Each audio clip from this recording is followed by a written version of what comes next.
Hello സുഹൃത്തുക്കളെ, നമ്മൾ ഇന്ന് രാവിലെ ക്ലാസ്സൊക്കെ കഴിഞ്ഞല്ലേ ഗൂഗിൾ മീറ്റിൽ. അപ്പോൾ ഇന്ന് ഞാൻ ഇവിടെ ഡിസ്കസ് ചെയ്യാൻ പോകുന്ന കാര്യം എന്ന് വെച്ചാൽ ഇതാ ഈ സംഭവം, പ്രീവിയസ് ക്വസ്റ്റ്യൻ്റെ അനാലിസിസ്. 18 സെറ്റ് ക്വസ്റ്റ്യൻസ് ഞാൻ തന്നിട്ടുണ്ട്. അപ്പോൾ ഇതിൽ ഒരു 30 ദിവസം കൊണ്ട് ഇങ്ങനത്തെ ഓരോ വീഡിയോ കൂടെ നമ്മൾ കൊണ്ടുപോകും. ഈ ഒന്നെന്ന് പറയുന്നത് 30-ാം തീയതി ആകുമ്പോഴത്തേക്ക് 30 ക്ലാസ് 30 വീഡിയോ ആകുമ്പോൾ അത് തീരും ഈ ഒരു ടോപ്പിക്ക്. അങ്ങനെ ഓരോ ടോപ്പിക്കും പല പല രീതിയിലാണ് പോകുന്നത്. അപ്പോൾ ഇന്ന് വിളിച്ച ഒരു ഉദ്യോഗാർത്ഥി എൻ്റെ അടുത്ത് ചോദിച്ചു, പറഞ്ഞു പുള്ളിക്കാണെങ്കിൽ 50-ൽ 25 മാർക്ക് GK ഓക്കെയാണ്, പക്ഷേ അടുത്ത ടെക്നിക്കൽ പാർട്ടിൽ സ്കോർ ചെയ്യാൻ പറ്റുന്നില്ല. 35 എൻ്റെ കട്ട് ഓഫൊക്കെ എൻ്റെ അടുത്ത് ചോദിച്ചു. നമുക്കൊരു 60+ വാങ്ങിച്ചു കഴിഞ്ഞാൽ ജോലി ഉറപ്പിക്കാം. അപ്പോൾ നമുക്ക് ചെയ്യാനുള്ള കാര്യം എന്ന് വെച്ചാൽ എന്താണ്, ഓരോ ക്വസ്റ്റ്യൻസ് എടുത്തിട്ട് എൻ്റെ അനാലിസിസ് പാർട്ട് ഇന്നിവിടെ ഞാൻ ചെയ്യുന്നതെന്ന് വെച്ചാൽ ഒരു 5 GK ക്വസ്റ്റ്യനും ഒരു 20 നമ്മളെ ഡ്രൈവിംഗ് പരിജ്ഞാനമായിട്ടുള്ള ക്വസ്റ്റ്യൻസും കുറിച്ചാണ്. അപ്പോൾ ഞാൻ ക്വസ്റ്റ്യൻസ് വായിക്കാം. നിങ്ങൾക്ക് അറിയാവുന്നതാണെങ്കിൽ ആൻസർ നിങ്ങൾ ഈ വീഡിയോ കേട്ടോണ്ടിരിക്കുമ്പോൾ തന്നെ മനസ്സിൽ ഓർമ്മിച്ചോളും. ഫസ്റ്റ് ക്വസ്റ്റ്യൻ, എൻജിൻ എന്നാൽ എന്ത്? എൻജിൻ എന്നാൽ എന്താണ്? ഓപ്ഷൻ: വൈദ്യുതോർജ്ജത്തെ യാന്ത്രികോർജ്ജമാക്കി മാറ്റുന്ന യന്ത്ര സംവിധാനം. അടുത്തത്, വൈദ്യുതോർജ്ജത്തെ രാസോർജ്ജമാക്കി മാറ്റുന്ന സംവിധാനം. യാന്ത്രികോർജ്ജത്തെ താപോർജ്ജമാക്കി മാറ്റുന്ന യന്ത്ര സംവിധാനം. താപോർജ്ജത്തെ യാന്ത്രികോർജ്ജമാക്കി മാറ്റുന്ന യന്ത്ര സംവിധാനം. അപ്പോൾ ഞാൻ അത് ഓപ്ഷൻസ് ഇതിലോട്ടിടാം. എൻജിനാണ് ചോദിച്ചിരിക്കുന്നത്. എൻജിൻ ഞാൻ ബ്ലാക്ക് പെന്നിട്ട് എഴുതാം, അതല്ലേ എളുപ്പം വായിക്കും.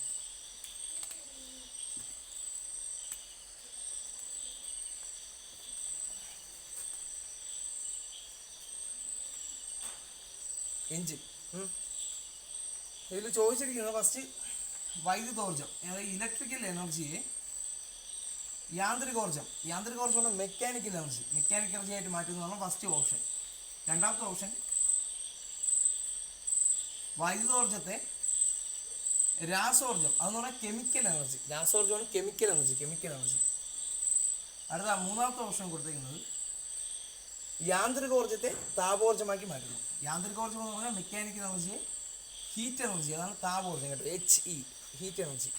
ഈ താപോർജ്ജത്തെ യാന്ത്രികോർജ്ജമായിട്ട് മാറ്റുന്നു, ഹീറ്റ് എനർജിയെ മെക്കാനിക്കൽ എനർജി ആയിട്ട് മാറ്റുന്നു. ഇവിടെ എഞ്ചിനാണ് ചോദിച്ചിരിക്കുന്നത്. എഞ്ചിൻ അതായത് ഓട്ടോമൊബൈലല്ല. ഓട്ടോമൊബൈലിൻ്റെ കേസിൽ വേറെ വരും, ഓട്ടോമൊബൈൽ അല്ലെങ്കിൽ വേണ്ട, മലയാളത്തിൽ എഴുതാം വാഹനം.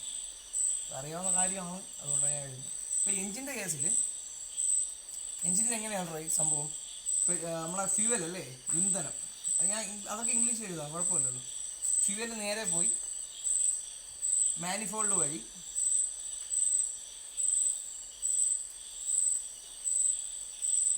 ഇൻലെറ്റ് വാൽവ് വഴി സിലിണ്ടറിലെത്തും അല്ലേ. ഇത് സിലിണ്ടറാണ് കേട്ടോ. സിലിണ്ടറിൻ്റെ ഇതൊക്കെ അറിയാമല്ലോ നമ്മൾ. ഈ ഒരു ഇതിൻ്റെ അകത്തുള്ള ഈ ഒരു ഡിസ്റ്റൻസ്, ഇതാണ് ബോർ എന്ന് പറയുന്നത് അല്ലേ, വ്യാസം. സിലിണ്ടറിൻ്റെ വ്യാസത്തിനാണ് ബോർ എന്ന് പറയുന്നത്. ഈ ലെങ്ത് എന്താണ്? L അല്ലേ, സ്ട്രോക്ക് ലെങ്ത് എന്ന് പറയും. ഈ ഇതെന്തിനാണ്? സമചതുരം അല്ലേ. ഈ സൈഡും എല്ലാം ഈക്വലാണ്. അതാണ് സമചതുരം എന്ന് പറയുന്നത്, സമചതുരം. അപ്പോൾ ഇതിൽ ഇങ്ങനത്തെ ഒരു സിലിണ്ടറാണ് വരണമെങ്കിൽ, അതായത് അതിൻ്റെ അകത്തുള്ള ഈ വ്യാസവും ഈ L എന്ന് പറയുന്ന ലെങ്തും D = L ആയിരിക്കും. അതിനെയാണ് സ്ക്വയർ എൻജിൻ എന്ന് പറയുന്നത്.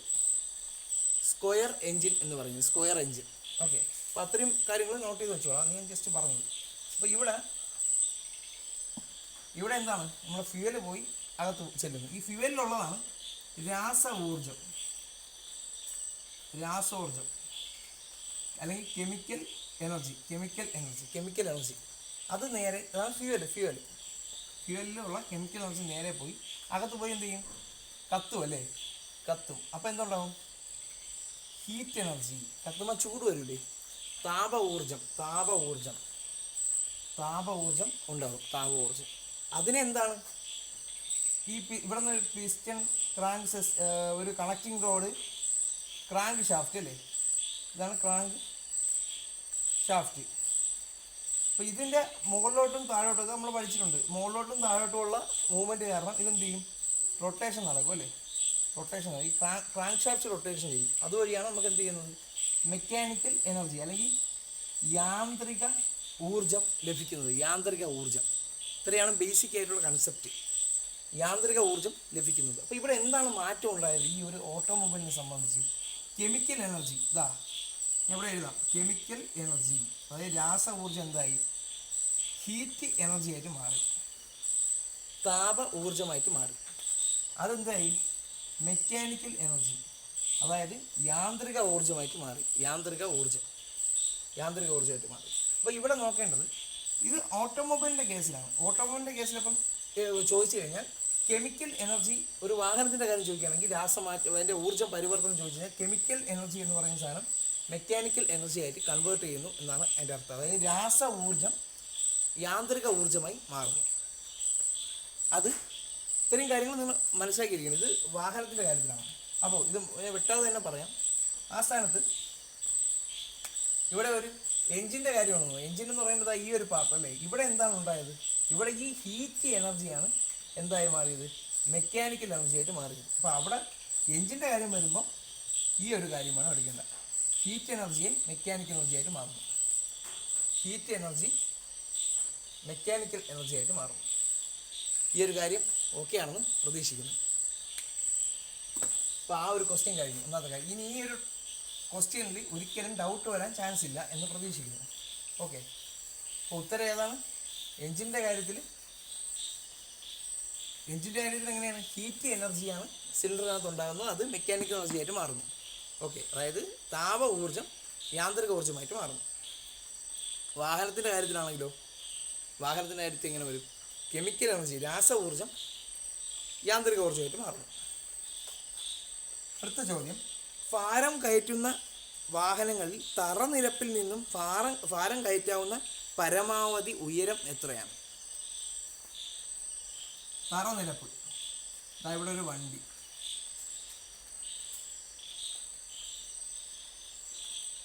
ഇവിടെയാണ് ഭാരം കയറ്റുന്നത്. ഇത്രയും പൊക്കത്തിൽ വെച്ചിട്ടുണ്ടെന്ന് വെച്ചോ. ഈ ഡിസ്റ്റൻസ് പറഞ്ഞാൽ 3.8 മീറ്ററേ ആവാവൂ. 3.8 മീറ്ററേ ആവാവൂ. 3.8 മീറ്റർ, അതാണ് ചോദിച്ചിരിക്കുന്നത്. അപ്പോൾ ആ ഒരു കാര്യം മനസ്സിലായി എന്ന് പ്രതീക്ഷിക്കുന്നു. അടുത്ത ചോദ്യം, മാൻഡേറ്ററി റോഡ് സൈനുകൾ എന്താണെന്ന്. മാൻഡേറ്ററി റോഡ് സൈനുകൾ ഞാൻ ഓപ്ഷൻസ് വായിക്കാം. മുന്നറിയിപ്പ് നൽകുന്നവയാണ്, നിർബന്ധമായും പാലിക്കേണ്ടവയാണ്, നീല നിറത്തിൽ ചതുരാകൃതിയിലുള്ള ബോർഡുകളാണ്, ദൂരം എത്രയാണെന്ന് അറിയിപ്പ് നൽകുന്നു. മാൻഡേറ്ററി സൈനുകൾ നമ്മൾ കാണാറുണ്ട്. മാൻഡേറ്ററി സൈനുകൾ എങ്ങനെ വരും? മാൻഡേറ്ററി സൈനുകൾ വൃത്താകൃതിയിലാണ് വരുന്നത് അല്ലേ, വൃത്താകൃതിയിലാണ് വരുന്നത്, വൃത്താകൃതിയിൽ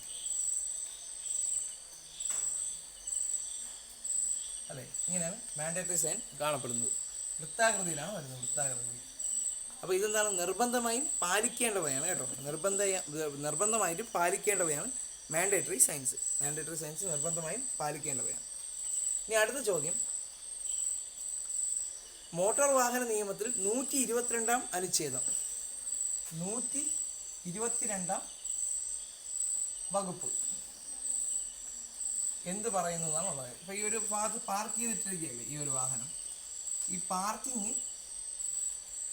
പാർക്കിങ്ങിനെ കുറിച്ചാണ് പറയുന്നത് കേട്ടോ. 122 വകുപ്പ് പാർക്കിങ്ങിനെ കുറിച്ചാണ്. ഞാൻ ഓപ്ഷൻസ് വായിച്ച് സമയ ദൈർഘ്യം കുറയ്ക്കാൻ വേണ്ടിയിട്ടാണ് ഫസ്റ്റ് കാര്യം മാത്രമേ ഓപ്ഷൻ വായിച്ച്, ഇപ്പോൾ ഓപ്ഷൻ വായിക്കുന്നില്ല. അതിൻ്റെ ഉത്തരം കറക്റ്റ് ഏതെന്ന് വെച്ചാൽ, മറ്റുള്ളവർക്ക് അപകടകരമോ തടസ്സമോ ഉണ്ടാകുന്ന രീതിയിൽ വാഹനം പൊതുസ്ഥലത്ത് നിർത്തിയിടരുത്. മെയിൻ റോഡ് ഇങ്ങനെ ഇതാണ് മെയിൻ റോഡെങ്കിൽ ഇവിടെ ഒന്നും കയറ്റി വണ്ടി പാർക്ക് ചെയ്യരുത്, സൈഡിൽ ഒതുക്കി പാർക്ക് ചെയ്യണം. ആ ഒരു നിയമമാണ് ഈ 122 വകുപ്പിൽ പറയുന്നത്. ഓക്കെ, ഇനി അടുത്ത ചോദ്യം, വാഹനത്തിൻ്റെ ഗിയർ ബോക്സിൻ്റെ ധർമ്മം എന്താണ്? ഗിയർ ബോക്സിനെ കുറിച്ച് നോക്കാം. ഗിയർ ബോക്സ് എന്ന് പറഞ്ഞാൽ നമ്മൾ ഗിയർ ഇടുമ്പോൾ ഈ ഗിയർ വീണയൊക്കെ കൺട്രോൾ ചെയ്ത് അതിൻ്റെ ആ ഓരോ ഗിയറിലും ഓരോ പവർ, ഓരോ സ്പീഡ് മെയിൻറ്റെയിൻ ചെയ്യുന്നത്, അതിൻ്റെ ടോർക്ക് മെയിൻറ്റെയിൻ ചെയ്യുന്നത്, റിവേഴ്സ് ഗിയറിൽ പോവുക, ഇതെല്ലാമാണ് ഗിയർ ബോക്സിൻ്റെ ധർമ്മം. ഗിയർ ബോക്സിൻ്റെ ധർമ്മം. അപ്പോൾ ഗിയർ ബോക്സ് എങ്ങനെ വരുന്നതെന്ന് ചോദിച്ചാൽ, ഇത് എൻജിൻ പാർട്ടാണെന്ന് വിചാരിക്കുക. എന്ന് ഞാൻ ഇതിനായിട്ട് എൻജിന് നേരെ പവർ ഫ്ലൈ വീലുണ്ട്. ഫ്ലൈ വീല് കേട്ടോ. ഫ്ലൈ വീല് ഇതിലാണ് പവർ സ്റ്റോർ ചെയ്യുന്നത്. പവർ മീൻസ് ഈ പവറല്ല, എനർജി, ഊർജ്ജം. നമ്മൾ ഉണ്ടാക്കിയ മെക്കാനിക്കൽ എനർജി സ്റ്റോർ ചെയ്യുന്നത് ഫ്ലൈ വീലിലാണ്. അങ്ങനെ ഒരു ചോദ്യം ചോദിച്ചു കഴിഞ്ഞാൽ ഫ്ലൈ വീലിന് എഴുതണം. അതിന് ശേഷം ഇനിയുള്ള പാർട്ടാണ് ശ്രദ്ധിക്കേണ്ടത് കേട്ടോ. ഇതാണ് സ്ഥിരം ചോദിക്കുന്നത്. ഇവിടെയാണ് ക്ലച്ച് വരുന്നത്. ക്ലച്ച്. ഈ ക്ലച്ചിൽ എന്തൊക്കെ ഉണ്ട്? ക്ലച്ചിൻ്റെ അസംബ്ലി സിസ്റ്റംസ് ഉണ്ട് അല്ലേ. ഒരു ക്ലച്ച് ഡിസ്ക് ഒക്കെ ഉണ്ട്. ഇതാണ് ഡിസ്ക്. പിന്നെ അതിൻ്റെ അസംബ്ലി, കവർ അസംബ്ലി എന്ന് പറയുന്ന സാധനം. അത് നട്ടൊക്കെ ഇട്ടാണ് മുറുക്കി വെച്ചേക്കുന്നത്. ക്ലച്ച് ഡിസ്ക് ഈ ഞാൻ കറുപ്പിച്ച് കാണിക്കുന്ന ഈ പാർട്ടാണ് ക്ലച്ച് ഡിസ്ക്. ഈ ക്ലച്ച് ഡിസ്ക് ഇപ്പോൾ ഇത്രയും കട്ടിക്കില്ലേ, ഇത് ഓരോ തവണ നമ്മൾ യൂസ് ചെയ്യുമ്പം ഈ കട്ടി കുറഞ്ഞ് ഇല്ലാതാവും. അപ്പോഴാണ് ക്ലച്ച് തീർന്ന് വണ്ടി വഴിയിലാവണത്. അപ്പോൾ അതിനുശേഷം ക്ലച്ചിൽ നിന്ന് നേരെയാണ് നമ്മളെ ഗിയർ ബോക്സ് അസംബ്ലിയിലോട്ട് പോകുന്നത്. ഗിയർ ബോക്സ് അസംബ്ലി അവിടെ നേരെ ഇവിടെ ഒരു കണക്ഷൻ കാണും. പിന്നെ ഇതാണ് പ്രൊപ്പല്ലർ ഷാഫ്റ്റ്. ഈ ഒരു പാർട്ട്. ഇവിടെ ഒരു കണക്ഷൻ ഉണ്ട്. ഈ കണക്ഷനുമാണ് ഇത് പറയുന്നത് യൂണിവേഴ്സൽ ജോയിൻ്റ് എന്ന് പറയുന്നത്. യൂണിവേഴ്സൽ ജോയിൻ്റ് എന്ന് പറയുന്നത് ഈ കണക്ഷനും ഇതാണ് പ്രൊപ്പല്ലർ ഷാഫ്റ്റ് എന്ന് പറയുന്നത്. ഈ ഉണ്ട സാധനം എന്തിനാണ്? ഇതാണ് ഡിഫറൻഷ്യൽ DF എന്ന് ഞാൻ കൊടുത്തേക്കാം. ഡിഫറൻഷ്യൽ ഇവിടെ നിന്നാണ് ടയറിലോട്ട് ആക്സിൽ വഴി പോകുന്നത്. ആക്സിൽ അസംബ്ലിയാണ് ഈ സംഭവം. ഓക്കെ, അത് മനസ്സിലായെന്ന് വിചാരിക്കുന്നു. അപ്പോൾ ഇതിൽ നോക്കേണ്ടതെന്ന് വെച്ചാൽ ഈ ഗിയർ ബോക്സിൽ കൺട്രോൾ ചെയ്യുന്നത് എന്താണ്? ഒന്ന് സ്പീഡ് കൺട്രോൾ ചെയ്യുന്നു ഗിയർ ബോക്സിൽ. അടുത്ത ടോർക്ക് കൺട്രോൾ ചെയ്യും. പിന്നെ ഉള്ളത് റിവേഴ്സ് ഗിയർ. അപ്പോൾ ഈ ഗിയർ ബോക്സിന് ധർമ്മം ഇതിൽ ചോദിച്ചപ്പം ക്വസ്റ്റ്യൻ ഇട്ടിരുന്നത് ഈ 3 ഓപ്ഷനും തന്നിട്ട് പിന്നെ ഉള്ളതാണ് മേൽ പറഞ്ഞവയല്ല. അപ്പോൾ അതാണ് ആൻസർ. മേൽ പറഞ്ഞവയാണ് ആൻസർ. സ്പീഡ് കൺട്രോൾ ചെയ്യും, ടോർക്ക് കൂട്ടുകയും കുറയ്ക്കുകയും ചെയ്യും ഓരോ ഗിയറിലും. റിവേഴ്സ് ഗിയർ ഇട്ടാൽ റിവേഴ്സും പോകും. അപ്പോൾ അതാണ് അതിൻ്റെ ഉത്തരം. അപ്പോൾ ഗിയർ ബോക്സിനെ കുറിച്ച് നേരെ നല്ലപോലെ മനസ്സിലായി എന്ന പ്രതീക്ഷയോടെ ഞാൻ അടുത്ത ചോദ്യത്തിലേക്ക് പോകുന്നു. അടുത്ത ചോദ്യം, ബ്ലൈൻഡ് സ്പോട്ട് എന്നാൽ എന്ത്? Blind spot. ഞാൻ എപ്പോഴും ഇവിടെ ഒരു വണ്ടി അങ്ങ് വരച്ചിട്ടേക്കാം, പിന്നെ പാടില്ല.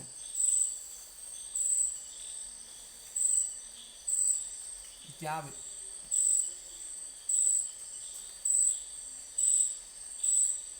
ഇത് ഡ്രൈവറാണ് കേട്ടോ.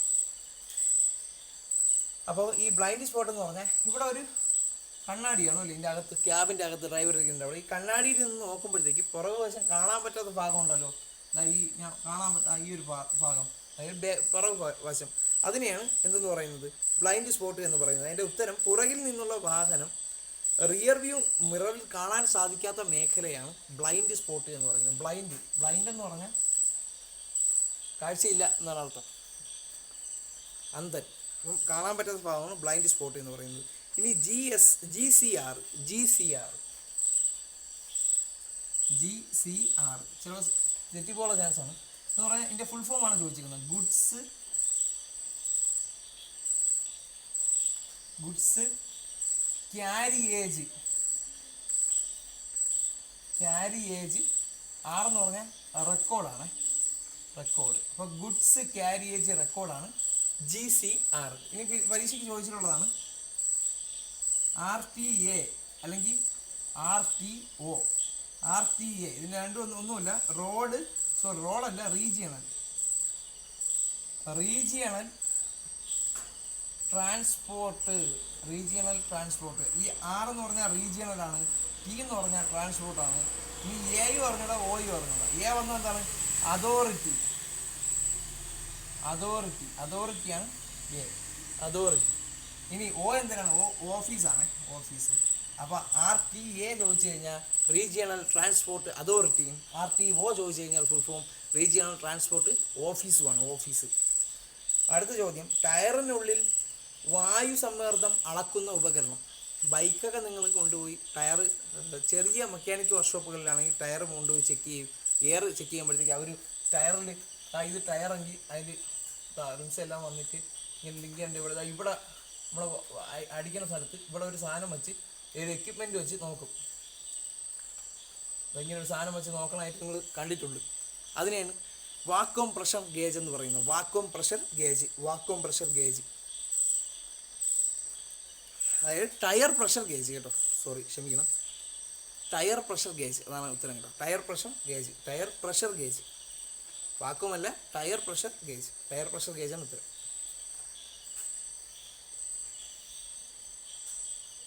Tyre pressure gauge. ഇനി അടുത്തത് ഡ്രൈവിംഗ് സിമുലേറ്റർ എന്നാൽ എന്ത്? ഡ്രൈവിംഗ് സിമുലേറ്റർ എന്ന് പറഞ്ഞാൽ പരിശീലനത്തിനായിട്ട് രൂപകൽപ്പന ചെയ്ത ഓടാത്ത വാഹനത്തിൻ്റെ മാതൃകയാണ് ഏത്? ഡ്രൈവിംഗ് സിമുലേറ്റർ എന്ന് പറയുന്നത്. അടുത്ത ആൻറ്റി ലോക്ക് ബ്രേക്കിംഗ് സിസ്റ്റം. അപ്പോൾ അതും നമുക്ക് പഠിക്കാം. ഇവിടെ ഞാൻ പറഞ്ഞതിൽ ഇവിടെ പഠിക്കാം. ABS തെറ്റിപ്പോലെ anti lock braking system. Anti lock braking സിസ്റ്റമാണ് ABS എന്ന് പറഞ്ഞാൽ. ആൻറ്റി ലോക്ക് ബ്രേക്കിംഗ് സിസ്റ്റമാണ്. Anti lock braking system.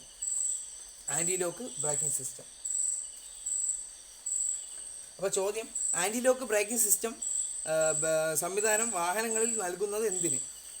പെട്ടെന്ന് വാഹനം നിർത്താൻ. ബ്രേക്കർ പ്രവർത്തിക്കുമ്പോൾ വീലുകൾ ലോക്കായി വാഹനം തെന്നി മാറാതെ നിർത്താൻ. പാർക്കിംഗ് ബ്രേക്കിൻ്റെ കാര്യക്ഷമത വർദ്ധിപ്പിക്കാൻ. ഗട്ടർ ചാടുമ്പോൾ ബ്രേക്ക് പ്രവർത്തിപ്പിക്കാൻ. ഉത്തരം ഏതാണ്? ബ്രേക്ക് പ്രവർത്തിക്കുമ്പോൾ വീലുകൾ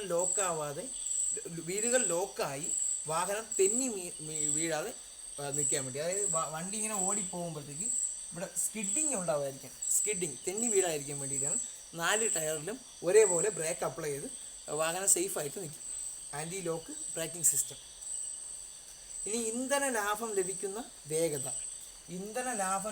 വേഗതയാണ് ചോദിക്കുന്നത്. എക്കണോമിക് സ്പീഡ് കേട്ടോ. എക്കണോമിക് സ്പീഡ് ഈ നമ്മുടെ സ്കൂട്ടറിൽ ആക്റ്റീവയിൽ ശ്രദ്ധിച്ച് നോക്കിയാൽ അറിയാം. 0, 10, 20, 30 കഴിഞ്ഞ് 40, 60 ഈ ഒരു ഏരിയയിൽ പച്ച നിറത്തിൽ കാണിച്ചേക്കും. അപ്പോൾ ഈ 40-നും 60-നും ഇടയിൽ വരുന്ന കിലോമീറ്റർ വേഗത വരുന്നതാണ് എക്കണോമിക് സ്പീഡ് എന്ന് പറയുന്നത്. കറക്റ്റ് 40-55 വരുന്നത്.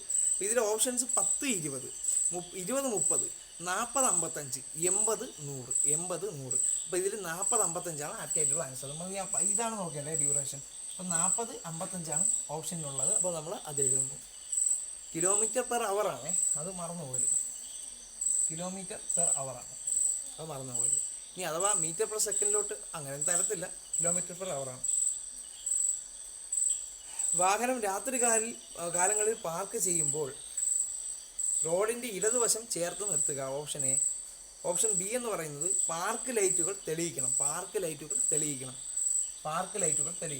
ഓപ്ഷൻ സി എന്ന് പറയുന്നത് പാർക്കിംഗ് ബ്രേക്ക് പ്രവർത്തിപ്പിക്കണം.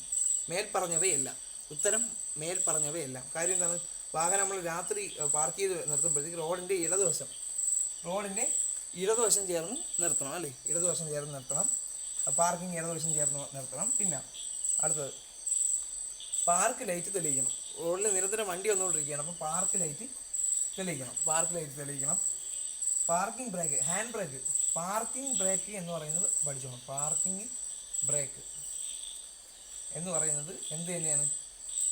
ഹാൻഡ് ബ്രേക്ക് എന്ന് തന്നെ പറയുന്നത്. ഞാൻ മുമ്പ് പറഞ്ഞില്ല, നമ്മൾ കടയിൽ പോയിട്ട് ഹാൻഡ് ബ്രേക്ക് കേബിൾ വാങ്ങുമ്പോൾ അതിൽ കേബിൾ 80 PKB എന്നാണ് എഴുതിയിരിക്കുന്നത്. പാർക്കിംഗ് ബ്രേക്ക് കേബിൾ എന്നാണ് ഉദ്ദേശിക്കുന്നത്. അതാണ് PKB എന്ന് കൊടുത്തിരിക്കുന്നത്. അടുത്തത് റൈഡിങ് ഓൺ ക്ലച്ച്. എന്താണ് riding on clutch? Riding on clutch എന്ന് പറയുന്നത് നമ്മൾ വാഹനത്തിൻ്റെ പെഡൽ ഈ പെഡലിൽ ചവിട്ടിക്കൊണ്ട്, അതായത് ആക്സിലേറ്റർ വണ്ടി ഓടിച്ചുകൊണ്ടിരിക്കുമ്പോൾ റണ്ണിങ് കണ്ടീഷനിൽ ഈ ക്ലച്ച് പെഡൽ ചവിട്ടിക്കൊണ്ട് വണ്ടി ഓടിച്ചുകൊണ്ടിരിക്കുമ്പോൾ ചിലർ ക്ലച്ച് പെഡലിൽ തന്നെ ഇടയ്ക്കിടയ്ക്ക് ഗിയർ മാറണം എന്നുള്ളതുകൊണ്ട് ക്ലച്ച് പെഡലിൽ ഇടയ്ക്കിടയ്ക്ക് കാലെടുത്ത് വയ്ക്കും. അത് ക്ലച്ചിൻ്റെ ഡിസ്കിനെ ബാധിക്കും. നേരത്തെ ഞാൻ തേഞ്ഞ് തീരുന്നത് പറഞ്ഞില്ലേ, അതേപോലെ തേഞ്ഞ് തീരും. അപ്പോൾ അങ്ങനെയുള്ള വാഹനം ഓട്ടിപ്പിനെയാണ് റൈഡിങ് ഓൺ ക്ലച്ച് എന്ന് പറയുന്നത്. അങ്ങനെ ഓടിക്കുന്നവരെ നമുക്ക് ഡ്രൈവിംഗ് ടെസ്റ്റൊക്കെ ഉള്ളതാണ്. അപ്പോൾ അങ്ങനെ ഓടിക്കാൻ പാടില്ല എന്നുള്ള കാര്യം ഓർത്തിരിക്കുക. അടുത്ത ക്വസ്റ്റ്യൻ MBFI അതും ഒരു ഫുൾ ഫോമാണ് കേട്ടോ. MBFI സംവിധാനം ഏത് തരം വണ്ടികൾ ഉപയോഗിക്കുന്നു എന്നാണ് ചോദ്യം. MBFI കേട്ടോ, MBFI ഇതിൻ്റെ ഫുൾ ഫോം ഒന്നുമില്ല. MBFI എന്ന് പറഞ്ഞു കഴിഞ്ഞാൽ മൾട്ടി, എം എന്ന് പറഞ്ഞാൽ മൾട്ടി, ഇനി പി എന്ന് പറഞ്ഞാൽ പോയിൻ്റ്, എഫ് എന്ന് പറഞ്ഞാൽ ഫ്യൂവൽ, ഐ എന്ന് പറഞ്ഞാൽ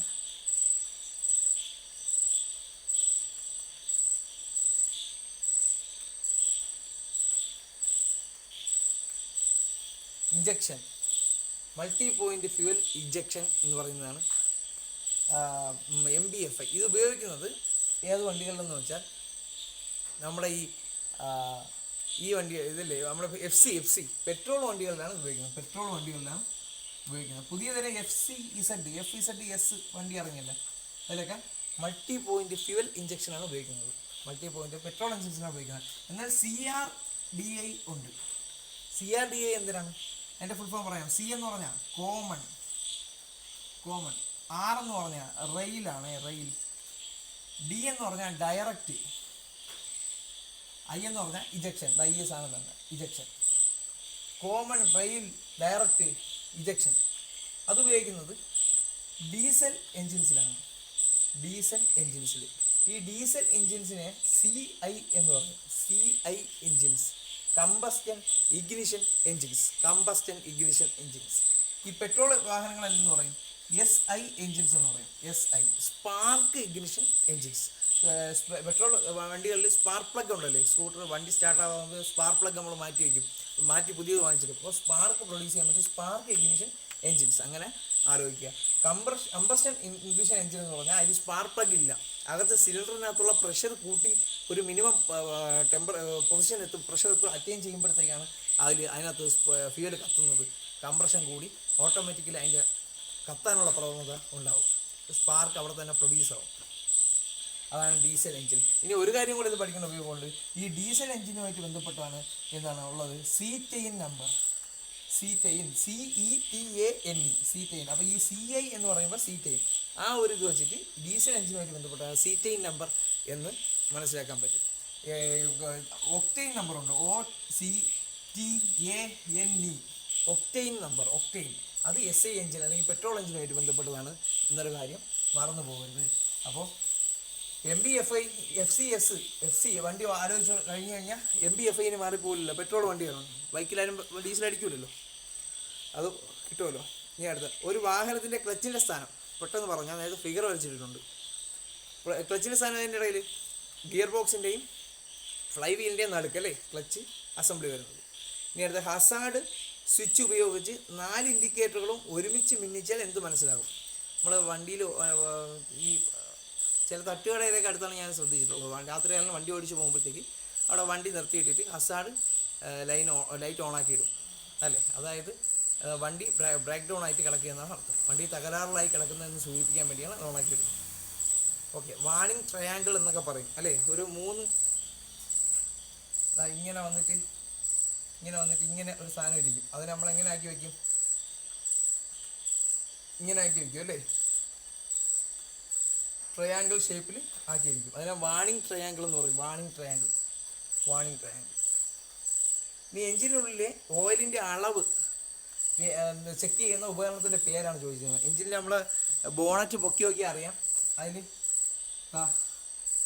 ഇങ്ങനെ ഒരു സാധനം ഇരിക്കും. ഇങ്ങനെ ഒരു സാധനം. ഓക്കെ, അതാണ് ഡിപ്പ് സ്റ്റിക്ക് എന്ന് പറയും. Dip stick. ഇത് നമ്മൾ വലിച്ചൂരി എടുത്തിട്ട് തുടച്ചിട്ട് മുക്കി നോക്കിയിട്ട് വീണ്ടും എടുക്കും. അപ്പോൾ ഓയിലിൻ്റെ അളവ് അറിയാം. ഈ ലെവലാണ് മാക്സിമം ലെവൽ എന്ന് പറയുന്നത്. ഇതെന്ന് പറയുന്നത് മിനിമം ലെവലാണ്. ഇതിൻ്റെ താഴെ ഇത്തിരി കൂടെ ഉണ്ട്. ആ ലെവലായ ഓയിൽ കുറവെന്നാണ് അർത്ഥം. ഇത് മാക്സിമം. ഇതിന് മുകളിലോട്ടായ ഓയിൽ കൂടിപ്പോയെന്നാണ് അർത്ഥം.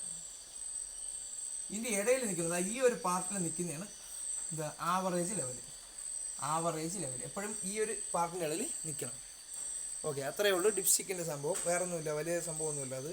ഇനി അടുത്ത ഒരു ലെഡ് ആസിഡ് ബാക്ടറിയിൽ ഇലക്ട്രോലൈറ്റിൻ്റെ അളവ് ഉയർത്താൻ എന്താണ് ഒഴിക്കേണ്ടത്? ഈ ബാറ്ററിയിൽ നമ്മൾ ബാറ്ററി ഇളക്കിയിട്ട് ബാറ്ററിയുടെ മണ്ടയിൽ പറയാണ്ട് ഇങ്ങനെ ഒരു സംഭവമുണ്ട്, നിങ്ങൾ ശ്രദ്ധിച്ചിട്ടുണ്ടാകും. ബാറ്ററിയുടെ ടോപ്പ് ചെയ്യുവാണ് ഞാൻ വരയ്ക്കുന്നത്. ഇങ്ങനെ ഒരു സംഭവമുണ്ട്. ഇത് നമ്മൾ നാണയം വെച്ചിട്ട് തിരിക്കുകയാണ് ചിലർ തുറക്കുന്നത്. മെക്കാനിക്ക് വർക്ക്ഷോപ്പിലൊക്കെ പോയാൽ അറിയാം. അത് തുറക്കാൻ എക്യുപ്മെൻ്റ് ഇല്ലെങ്കിൽ നാണയം വെച്ച് തുറക്കാൻ പറ്റും. അപ്പോൾ അതിനകത്ത് ബാറ്ററിയിൽ വെള്ളം ഉണ്ടാകുന്നു ഡ്രൈവർമാർ ചോദിക്കും. ബാറ്ററിയിൽ വെള്ളം ഉണ്ടായില്ലെന്ന് ചെക്ക് ചെയ്യാൻ പറയും. അപ്പോൾ ആ സമയത്ത് നമ്മളിതിൽ ലെഡ് ആസിഡ് ബാറ്ററിയിൽ ഇലക്ട്രോലൈറ്റിൻ്റെ അളവ് കുറവാണെങ്കിൽ, വെള്ളത്തിന് ഇലക്ട്രോലൈറ്റ് എന്ന് അവർ ഉദ്ദേശിക്കുന്നത് കേട്ടോ, കുറവാണെങ്കിൽ നമ്മൾ എന്തിനും ഒഴിച്ചു കൊടുക്കും? ഡിസ്റ്റിൽഡ് വാട്ടർ ഉപയോഗിക്കും. ഡിസ്റ്റിൽഡ് വാട്ടറാണ് അതിൽ ഒഴിച്ചു കൊടുക്കുന്നത്. അളവ് കുറവാണെങ്കിൽ ഉയർത്താൻ വേണ്ടി ഡിസ്റ്റിൽഡ് വാട്ടർ, ശുദ്ധമായ ഡിസ്റ്റിൽഡ് എന്ന് പറഞ്ഞാൽ എന്തിനാണ്? ചൂടാക്കി നീരാവിയാക്കിയ വെള്ളം തണുത്ത് വരുന്ന സാധനമാണ് ഡിസ്റ്റിൽഡ് വാട്ടർ. ഓക്കെ, അപ്പം ഡിസ്റ്റിൽഡ് വാട്ടറാണ് അതിൽ ഒഴിക്കേണ്ടത്. ഓക്കെ, ഇനി അടുത്ത ചോദ്യം, ഒരു വാഹനത്തിൻ്റെ കേർട്ടസി ലൈറ്റ് പ്രകാശിച്ചിരിക്കുന്നത് എപ്പോൾ? ഒരു വാഹനത്തിൻ്റെ കേർട്ടസി ലൈറ്റ് പ്രകാശിച്ചിരിക്കുന്നത് എപ്പോൾ? വണ്ടിയിൽ ശ്രദ്ധിച്ചിട്ടുണ്ടാകും. ഇപ്പോൾ എൻ്റെ വീട്ടിലുള്ളത് ഇയോൺ കാറാണ്. ഇയോൺ കാറിൻ്റെ ഡോറ് തുറന്നിരുന്ന് കഴിഞ്ഞാൽ അതിലെന്ത് ചെയ്യും? അകത്തുള്ള ലൈറ്റ്, ക്യാബിൻ ലൈറ്റ് ഓണായി കിടക്കും കേട്ടോ. അല്ലെങ്കിൽ കേർട്ടസി ലൈറ്റ് എന്നാണ് അതിനെ പറയുന്നത്, കേർട്ടസി ലൈറ്റ്. അപ്പോൾ അത് ഓണായി കിടക്കും. അപ്പോൾ അതിനെയാണ് എന്തെന്ന് പറയുക, ഈ ലൈറ്റ് കത്തി കിടക്കുമ്പോൾ ഡോറ് നേരെ അടഞ്ഞിട്ടില്ല എന്നറിയാൻ വേണ്ടിയിട്ടാണ് ആ ഒരു സംവിധാനം വണ്ടിയിൽ ചെയ്തിരിക്കുന്നത്.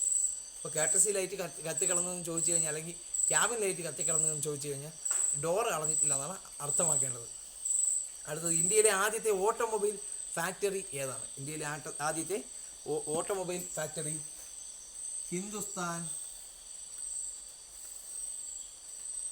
ലിമിറ്റഡ്. എവിടെയാണ്?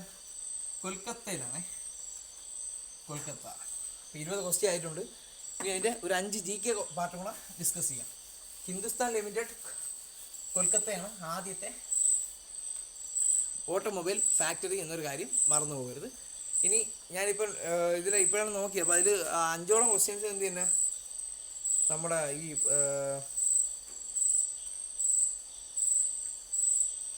നവോത്ഥാനത്തിൻ്റെ ക്വസ്റ്റ്യൻസാണ് ആദ്യത്തെ 5 കിടക്കുന്നത്. ഒരു അവസാനത്തെ ഒരു 45 തൊട്ട് 50 ക്വസ്റ്റ്യൻ വരെ ഞാൻ വായിക്കുന്നത്.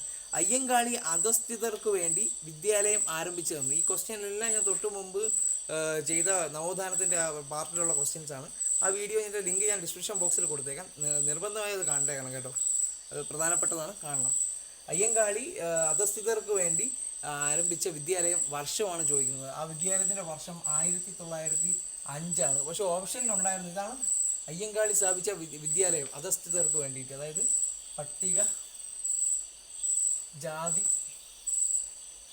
പട്ടികജാതിയിൽപ്പെട്ട കുട്ടികൾക്ക് വേണ്ടിയിട്ട്, താഴ്ന്ന ജാതിയിൽപ്പെട്ട കുട്ടികൾക്ക് വേണ്ടിയിട്ട് ആരംഭിച്ച ഇന്ത്യയിലെ ആദ്യത്തെ സ്കൂളാണ് വെങ്ങാനൂരാണ് അയ്യങ്കാളിയുടെ സ്ഥലം. വെങ്ങാനൂർ ബാലരാമപുരത്തിനടുത്താണ്. BLPM ബാലരാമപുരം, വെങ്ങാനൂർ. അവിടെ തന്നെയാണ് ഈ 1905 ഇന്ത്യയിലെ ആദ്യത്തെ അധസ്ഥിതർക്ക് വേണ്ടിയിട്ടുള്ള വിദ്യാലയമാണ് അയ്യങ്കാളി സ്ഥാപിച്ചത്. പക്ഷേ ഓപ്ഷൻസ് ചോദിച്ചെങ്ങനെ അറിയോ? 1904, 1911, 1912, 1920. ഉത്തരം ഏതായിരുന്നു? ഇതാണ് ഉത്തരം. അന്ന് പ്രൊവിൻഷ്യൽ ആൻസർ കീ വന്നപ്പോഴത്തേക്ക് 1900 പഴയൊരു ക്വസ്റ്റ്യനാണ് ഞാൻ ഇപ്പം വായിക്കുന്നത്. അപ്പോൾ അതിൽ അന്ന് ഉത്തരം കൊടുത്തിട്ടുണ്ടോ ഇല്ലയോ എന്നുള്ള കാര്യം എനിക്കറിയില്ല. PSCയിൽ ആൻസർ കൊടുത്തിട്ടുണ്ടോ ഇല്ലെന്ന് അറിയില്ല.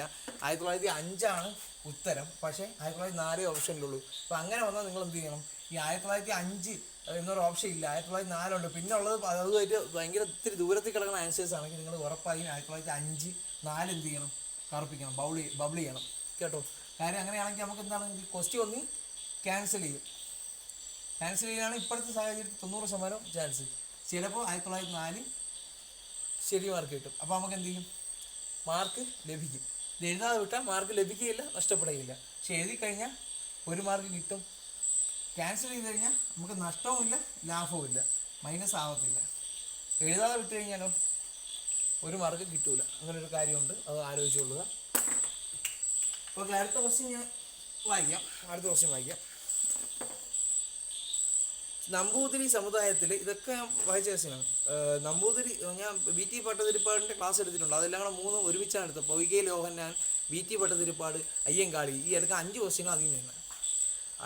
നമ്പൂതിരി സമുദായത്തിലെ അതിൻ്റെ ലിങ്ക് ഞാൻ താഴെ ഇട്ടേക്കാം. നമ്പൂതിരി സമുദായത്തിലെ സ്ത്രീകൾ അനുഭവിച്ചിരുന്ന അസമത്വത്തിനെതിരെയും വിവേചനത്തിനുമെതിരെയും സ്വന്തം സമുദായത്തിൽ നിന്ന് തന്നെ പോരാടിയ വ്യക്തി. നമ്പൂതിരി എന്ന് പറഞ്ഞാൽ ബ്രാഹ്മണ, അല്ലെങ്കിൽ ബ്രാഹ്മണ വെച്ച് വന്നു കഴിഞ്ഞാൽ മിക്കവാറും ഈ VT ഭട്ടതിരിപ്പാടായിരിക്കും എന്ന് ഞാൻ അന്ന് പറഞ്ഞായിരുന്നു, ആ ക്ലാസ്സിൽ പറഞ്ഞിട്ടുണ്ട്. VT ഭട്ടതിരിപ്പാടാണ് ഉത്തരം. VT ഭട്ടതിരിപ്പാട്. ഇനി അടുത്ത ക്വസ്റ്റ്യൻ, അധസ്ഥിത വിഭാഗങ്ങളുടെ സ്വാതന്ത്ര്യത്തിനായിട്ട് അറിവിനെയും ആത്മീയതയെയും യോജിപ്പിച്ച സാമൂഹിക പരിഷ്കൃതം. ഒന്നുകൂടെ വായിക്കാം. അധസ്ഥിത വിഭാഗങ്ങളുടെ സ്വാതന്ത്ര്യത്തിനായിട്ട് അറിവിനെയും ആത്മീയതയെയും യോജിപ്പിച്ച സാമൂഹിക പരിഷ്കർത്താവ് ആര് എന്നാണ് ചോദ്യം. ഉത്തരം കുമാരഗുരുദേവനാണ്. കുമാരഗുരുദേവൻ അല്ലെങ്കിൽ പുലയൻ മത്തായി അല്ലെങ്കിൽ പൊയ്കയിൽ യോഹന്നാൻ എന്നൊക്കെ അറിയപ്പെടുന്നു. ആ ഒരു ക്ലാസ്, ഇപ്പോൾ വായിച്ച 3 ഉത്തരമാണ്. 3 ഉത്തരത്തിന് വേണ്ടിയിട്ട് ഒരൊറ്റ വീഡിയോയിൽ ഞാൻ ചെയ്തിട്ടുണ്ട്. അതിൻ്റെ ഡിസ്ക്രിപ്ഷൻ ബോക്സിൽ കൊടുത്തേക്കാം, നിർബന്ധമായി അത് കണ്ടിരിക്കണം. അടുത്ത ചോദ്യം, മതവിദ്യാഭ്യാസത്തോടൊപ്പം ഭൗതിക വിദ്യാഭ്യാസവും നേടിയാലേ മനുഷ്യ പുരോഗതി സാധ്യമാകൂ എന്ന് പറഞ്ഞ സാമൂഹ്യ പരിഷ്കർത്താവ്. 4ാമത്തെ ക്വസ്റ്റ്യൻ. ഇതിനെക്കുറിച്ച് ഞാൻ വീഡിയോ ചെയ്തിട്ടില്ല. ഉത്തരം വക്കം അബ്ദുൽ ഖാദർ മൗലവിയാണ്. വക്കം അബ്ദുൽ ഖാദർ മൗലവി. അപ്പോൾ അദ്ദേഹത്തിൻ്റെ ഒരു പത്രം അങ്ങ് പറഞ്ഞേക്കാം, അത് പഠിച്ചോളൂ.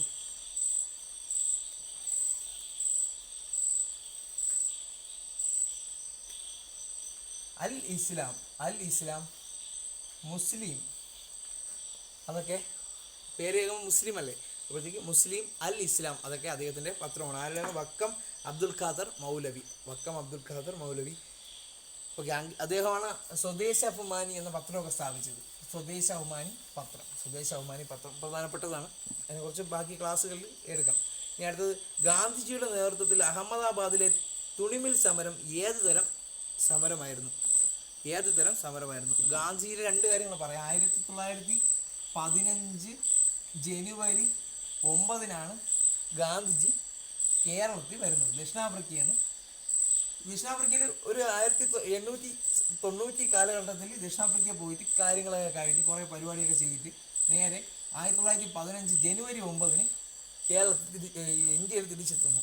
ഈ ജനുവരി 9 പ്രവാസി ദിനം എന്ന് പറയുന്നത്. പ്രവാസി ദിവസ് ജനുവരി 9 കേട്ടോ. ഇനി 1917 ഗാന്ധിജിയുടെ ചമ്പാരൻ സത്യാഗ്രഹം. ബീഹാറിലാണ് ചമ്പാരൻ. ആദ്യത്തെ സത്യാഗ്രഹം ചോദിച്ചു കഴിഞ്ഞാൽ 1917 ചമ്പാരൻ സത്യാഗ്രഹമാണ്. ഇനി നമ്മുടെ ക്വസ്റ്റ്യൻ എന്താണ്? 1918 അഹമ്മദാബാദ് മിൽ സമരം. അത് ഏത് തരം സമരമായിരുന്നു? അത് നിരാഹാര സമരമാണ്.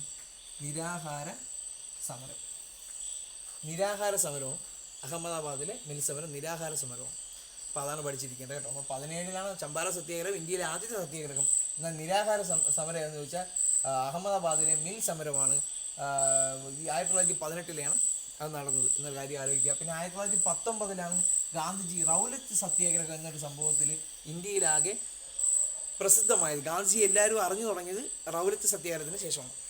അവസാനത്തെ 50ാമത്തെ ക്വസ്റ്റ്യൻ, ജാലിയൻവാല ബാഗ് കൂട്ടക്കൊലയ്ക്ക് നേതൃത്വം നൽകിയ മൈക്കിൾ ഒ ഡയർ. ക്വസ്റ്റ്യനിൽ തന്നെ ഒരു കാര്യമുണ്ട്. ജാലിയൻവാല ബാഗ് കൂട്ടക്കൊലയ്ക്ക് നേതൃത്വം നൽകിയ ഇംഗ്ലീഷ് ഭരണാധികാരി ആരും ചോദിച്ചാൽ മൈക്കിൾ ഒ ഡയർ. സൈനിക തലവനുണ്ട്, പുള്ളിയുടെ പേരും ഡയർ എന്നാണ്. അത് റെജിനാൾഡ് ഡയർ. അത് രണ്ടും ഒന്നും ആലോചിച്ചു കേട്ടോ. 1919 പ്രശസ്തമായ ജാലിയൻ വാല ബാഗ് സംഭവം. അത് പഞ്ചാബിലാണ്. അമൃത്സറിലാണ്. അപ്പോൾ 2 പേരുണ്ട്. ഡയർ. അതിൻ്റെ ഭരണാധികാരി ഡയർ ആരാണ്? മൈക്കിൾ ഒ ഡയറാണ്. ഇനിഷ്യലാണ് O. Michael O Dyer. പിന്നെ സൈനിക തലവൻ, ഈ പുള്ളിയാണ് ഉത്തരവിടുന്നത് അറ്റാക്ക് ചെയ്യാൻ, എല്ലാത്തിനെ വെടിവെച്ച് കൊല്ലാൻ പറഞ്ഞ് ക്രൂരനായ ഭരണാധികാരി മൈക്കിൾ ഒ ഡയർ. അപ്പോൾ അത് കേട്ട് ആ കാര്യം ചെയ്തത് അവരുടെ സൈനിക തലവനാണ്, അതും ഡയറാണ്, റെജിനാൾഡ് ഡയർ. റെജിനാൾഡ് എന്ന് പറഞ്ഞാൽ ആ ഒരു സൈനിക തലവൻ എന്ന മീനിങ് ആണ് കേട്ടോ. റെജിനാൾഡ് എന്നാണ് അവർ പറയുന്നത്, റെജിനാൾഡ് ഡയർ. അപ്പോൾ അവരെ എന്ത് ചെയ്തു? അന്ന് ഇഷ്ടംപോലെ സ്വാതന്ത്ര്യ സമര സേനാനികൾ മരിച്ചു വീണു. ഇപ്പോൾ അതിൻ്റെ 100-ാം വാർഷികമായിട്ട് 2019 അതും ഒരു പ്രീവിയസ് ക്വസ്റ്റ്യനാണ്. 2019 ഏത് സംഭവത്തിൻ്റെ 100-ാം വാർഷികമാണ് ആചരിച്ചത് എന്നത്. അപ്പോൾ 1919 ജാലിയൻ വാലാബാഗ് സംഭവം അതിൻ്റെ 100-ാം വാർഷികമാണ് ആചരിച്ചത്. അപ്പോൾ ക്വസ്റ്റ്യൻ എന്താണെന്ന് ഞാൻ വായിക്കാം, അതിന് ശേഷം അതിൻ്റെ ബാക്കി പറയാം. ജാലിയൻ വാലാബാഗ് കൂട്ടക്കൊലയിൽ നേതൃത്വം നൽകിയ മൈക്രോ ഡയറിനെ ഇംഗ്ലണ്ടിൽ ചെന്ന് വധിച്ച ഇന്ത്യക്കാരൻ ആരാണ്? ഉദ്ധം സിംഗ്. ഉദ്ധം സിംഗ്. ഈ പേര് മറന്നു പോകരുത്. കിക്കിടിലം ഇത്രയും പേരെ വെടിവെച്ച് കൊന്നതിന് അവന്മാരെ നാട്ടിൽ പോയി കൊന്നിട്ട് വന്ന ആളാണ് ഉദ്ധം സിംഗ് എന്നൊരു കാര്യം മറന്നു പോകരുത്. ഇനി 1919 ഗാന്ധിജിയെ ഇന്ത്യ ഒട്ടാകെ അറിഞ്ഞ പ്രസിദ്ധമായ സമരമാണ് റൗലത്ത് സത്യാഗ്രഹം. ഗാന്ധിജി എന്ന് പറയുന്ന വ്യക്തിയെക്കുറിച്ച് ഇന്ത്യയിൽ ആകെ മൊത്തത്തിൽ അറിയപ്പെട്ട സംഭവമാണ് ജാലിയൻ വാലാബാഗ്. അപ്പോൾ ഇത്രയായപ്പോൾ ഇന്നത്തെ ഈ പ്രീവിയസ് ക്വസ്റ്റ്യൻ്റെ ഫസ്റ്റ് സെക്ഷൻ കഴിഞ്ഞിട്ടുണ്ട്. അടുത്ത ക്ലാസ് വരും ദിവസം അപ്ലോഡ് ചെയ്യുന്നതായിരിക്കും. 30 ദിവസം കൊണ്ട് പ്രീവിയസ് ക്വസ്റ്റ്യൻ്റെ ഡിസ്കഷൻ തീർക്കുന്നു. ഇന്ന് നമ്മൾ 20 ഡ്രൈവിംഗ് പരിജ്ഞാനം DK 5 ജനറൽ നോളജ് ക്വസ്റ്റ്യൻസാണ് ഡിസ്കസ് ചെയ്തത്. വരും ദിവസം നമ്മൾ 30 ഡ്രൈവിംഗ് പാർട്ട് ക്വസ്റ്റ്യൻ. അപ്പോൾ ആ സെറ്റ് തീരും. പിന്നെ ബാക്കി 45 ഡിസ്കസ് ചെയ്യാൻ സമയം കിട്ടില്ല. 20 GK കൂടെ ഡിസ്കസ് ചെയ്യാം. ഓക്കെ, എല്ലാവരും പഠിക്കുക. 32 മാർക്ക് കിട്ടിയ ഒരാൾ മെസ്സേജ് ചെയ്തിരുന്നു. അതൊക്കെ മാർക്ക് മാക്സിമം കൂട്ടി ഒരു 60ലേക്ക് എത്തിക്കാൻ ശ്രമിക്കുക. ഇപ്പോൾ ഏത് പാർട്ടാണ് നിങ്ങൾക്ക് പഠിച്ചിട്ട് കിട്ടാത്തത്? 2 ഡിവിഷൻസേ നമുക്കുള്ളൂ, ഡ്രൈവിംഗ് നോളജും GK നോളജും. ഇതിൽ ഏതിലാണ് നിങ്ങൾ ടഫെന്ന് നോക്കി അതനുസരിച്ച് പഠിക്കുക. ഇപ്പോൾ ഇന്ന് പറഞ്ഞ ആൾ ഡ്രൈവിംഗ് നോളജിനെ കുറിച്ച് പറഞ്ഞുകൊണ്ട് കുറച്ച് നേരം മുമ്പ്, ഞാനിപ്പോൾ ഈ വീഡിയോ എടുക്കുന്നതിന് തൊട്ട് മുമ്പ് വിളിച്ചിരുന്ന ആൾ ഇതിന് ഭയങ്കര ബുദ്ധിമുട്ടെന്ന് പറഞ്ഞുകൊണ്ടാണ് ഈ 20 ക്വസ്റ്റ്യൻ എടുത്ത് ഞാൻ പറഞ്ഞത്. നാളെ ഞാൻ GK കൂടുതൽ ക്വസ്റ്റ്യൻസ് ഉൾപ്പെടുത്തുന്നതായിരിക്കും. എല്ലാവരും നല്ല രീതിയിൽ പഠിക്കുക. Good bye.